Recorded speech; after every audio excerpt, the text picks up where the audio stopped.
Hi friends, இன்றைக்கி செவ்வாய்க்கிழமை அப்படிங்கிறனால நம்ம தோட்டத்தில் இருந்து அரளிப்பூவை பறிக்கலாம் அப்படின்னு சொல்லிட்டு போனேன். எனக்கு ஒரு பெரிய சர்ப்ரைஸுங்க. என்னன்னு பார்த்தா ஒரு ஒரு நாள் தான் நான் அரளி பறிக்கலை. பட் பார்த்தா இவ்வளோ பூங்க இன்னுமே மேலே நிறைய இருக்குது. அதை எனக்கு எட்டவே இல்லை, அதனால் அதை பறிக்கலை. நானும் அந்த சின்ன கூடையில் தான் இருக்கும் அப்படின்னு சொல்லிட்டு அந்த கூடை எடுத்துகிட்டு போய் பறித்தேங்க. பட் பார்த்தா பறித்து நானும் கொண்டு வந்து கொட்டுறேன். அவ்வளோ பெரிய சட்டி நிறையா பூ இருந்துருந்துச்சு.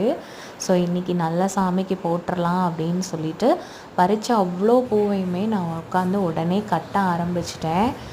கட்ட வந்துட்டே இருக்குங்க. அவ்வளோ பெரிய மாலையாக வந்துருச்சு. எனக்கு ரொம்ப ரொம்ப சந்தோஷமாக இருக்குது. நான் இந்த அரளி செடியை அநேகமாக ஒரு 30 ருப்பீஸோ 40 ருப்பீஸுக்கோ தான் நான் வாங்கி வச்சேன். ஆனால் அது இவ்வளோ பூ கொடுக்குதுங்க. எனக்கு ரொம்ப ரொம்ப சந்தோஷமாக இருக்குது. Happy gardening.